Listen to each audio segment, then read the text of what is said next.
Oke, sebelum masuk ke pembahasan, coba kita perhatikan look-nya, tampilannya.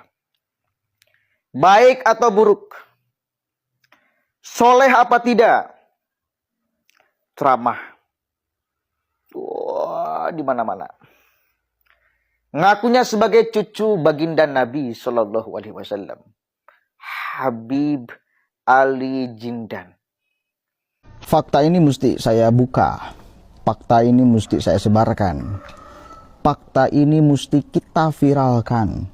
Mari kita bantu sama-sama, ya, sebarkan ini agar menjadi pelajaran, perhatian kepada seluruh umat Islam, khususnya kaum hawa yang berpotensi. Satu kali lagi saya katakan, yang berpotensi diperbudak, diperdaya, dijadikan budak seks oleh oknum habaib. Allahumma sholli ala sayyidina Muhammad. Ternyata sakitnya luar biasa ya, tapi karena air mata yang menetes itu tidak berwarna, jadi mungkin orang melihatnya tuh ya sekedarnya aja gitu, nggak terlalu berat, padahal hantaman mental ini berat sekali buat saya. Ya, masih dalam proses perawatan ya, masih dalam perawatan psikiater. Apa yang saya dapatkan, insight apa yang saya dapatkan dari Ustadz Dery itu pastinya apa ya, saya harus kuat ya, saya harus bertahan dengan langkah yang saya ambil, karena ini sudah masuk dalam ranah hukum dan Ustadz Dery sudah menguatkan. Saya hanya ingin jangan sampai ada korban-korban lagi. Sudah cukup berhenti di saya. Jangan sampai oknum seperti ini merendahkan harkat martabat wanita. Dan yang saya dapat insight kedua dari Ustadz Dery adalah ternyata doa saya tembus ke langit. Saya berdoa dari dulu sama Allah, ya Allah, tunjukkan keadilan-Mu, tunjukkan mana yang hak, mana yang batil di hadapan banyak orang. Dan sekarang di hadapan jutaan banyak orang, Allah tunjukkan mana yang hak, mana yang batil. Doa saya sebagai istri tembus ke langit. Itu insight yang saya dapat dari Ustadz Dery, bahwa doa orang yang terzolimi itu tidak ada tabir. Dan betul apa yang dikatakan Ustadz Dery. Hanya sekarang bagaimana caranya saya bisa bertahan, saya bisa survive. Dan kalau tadi Ustadz Dery nanya, apa alasannya berpisah segala macam, itu ranah pribadi ya. Yang pasti alasan dia membuang saya bukan karena kembali ke yang pertama, tapi karena ada korban baru. Dan yang baru itu juga diperlakukan tidak manusiawi. Itu yang membuat saya marah. Ada. Sudah tayang di televisi sepertinya ya. Dicek saja. Saya kemarin juga kaget, saya nggak ngerti apa-apa. Saya cuma nonton di televisi. Ternyata setelah saya, ada lagi korban yang baru. Nah, inilah kenapa saya speak up. Saya speak up bukan berarti mengumbar aib atau apapun itu, tapi saya hanya ingin ini jadi lahan dakwah saya ya Ustadz ya, agar oknum seperti ini tidak lagi menindas kaum perempuan. Tidak ada lagi korban-korban lain, cukup berhenti di saya. Itulah tujuan saya untuk speak up. Saya kurang tahu ya, saya cuma nonton di TV sepintas gitu, saya shock, saya kaget. Ternyata belum jera juga gitu. Itu yang makin menguatkan saya untuk melanjutkan ini secara hukum. Wallahu alam. Apa kata Allah saja nanti. Gitu. Kami nggak cari tempat kedudukan, yang kami cari ridho Allah dan Rasulnya. Sehingga hal ini perlu diungkap, saudara sekalian. Saya akan belak-belakan di sini. Yang pertama, selama menikah saya sering dipaksa menonton video porno setiap kali hendak berhubungan suami istri. 1. 2. Saya selalu dipaksa menyiapkan alat kontrasepsi, kondom, pil KB setiap kali sebelum berhubungan suami istri. Jika tidak, saya tidak akan diberi nafkah batin. Kau tidak punya otak, nah. Dan saya sampai sempat dirawat di rumah sakit jiwa kurang lebih setengah tahun gara-gara di Dajjal ini. Dia tidak ubahnya memperlakukan saya seperti pelacur, padahal saya ada istrinya. Padahal saya adalah istrinya. Parah ya Habib Putra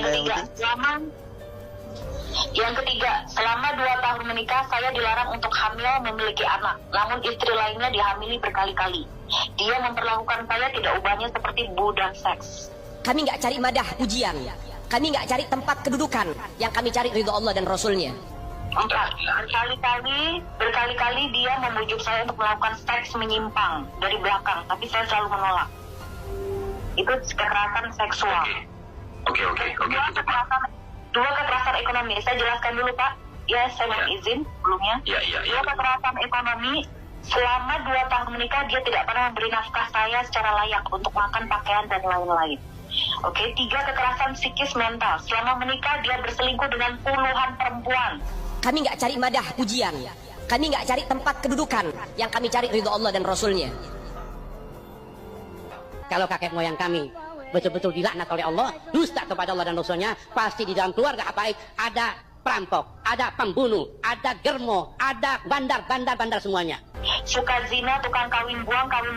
Puluhan wanita chat ke saya. Ada yang disetubuhi, dihamili, lalu ditinggal, tidak dinikahi. Ada yang sering dikirim gambar-gambar porno, dikawin beberapa hari, minggu, langsung dicerai paksa. Ada bukti chat-chat korban, semua masih saya simpan. Lalu selama 2 tahun menikah, kami tidak pernah tinggal 24 jam. Dia tidak pernah menjaga melindungi saya selayaknya suami melindungi istrinya. Dia datang sesuka hatinya sekali, hanya beberapa jam dalam 1 bulan. Bahkan saya sering ditelantarkan sampai 3 bulan. Lalu saya ditinggal. Saya tidak ubahnya seperti pelacur buat dia. Dan saya ditelantarkan sampai detik ini.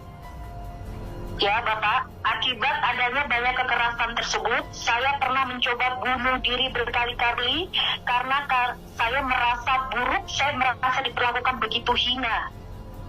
Saya mengalami depresi berat, aku sampai dirawat di rumah sakit jiwa hampir setengah tahun. Ada bukti rekam medisnya, semua sudah saya serahkan ke penyidik.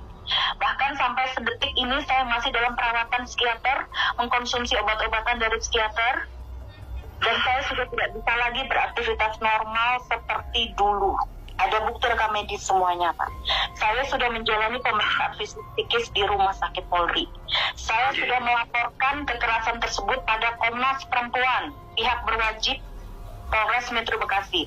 Bahkan beberapa waktu lalu Polres Metro Bekasi sudah diberikan surat secara khusus oleh Komnas Perempuan untuk segera memproses kasus ini dengan cepat. Iya, Mbak. Betul. Iya, Mbak. Bapak, gambarannya seperti itu ya. Perlu diketahui si Ali Jidan ini udah dilaporkan. Ya, udah dilaporkan sama Teh Jeddah. Tetapi udah 3 bulan. Belum ada pemanggilan tuh ke si Ali Jidan.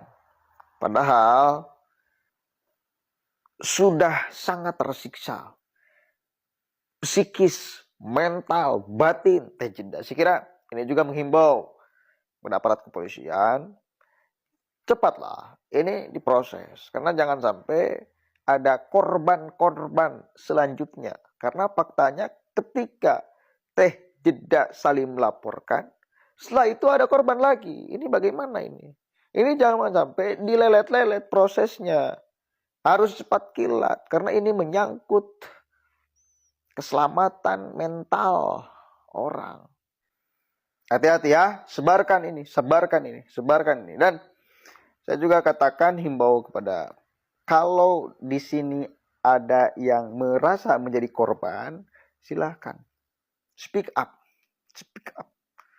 Udah waktunya orang-orang bejat kayak gini itu tidak lagi dikasih ruang untuk melanjutkan kebejatannya. Speak up. Biar banyak orang yang sadar. Oke, mudah-mudahan ada manfaatnya. Speak up ya. Yang merasa menjadi korban, speak up. Ketika Anda speak up, Anda menolong perempuan-perempuan yang berpotensi juga dimanfaatkan oleh oknum Habib ini.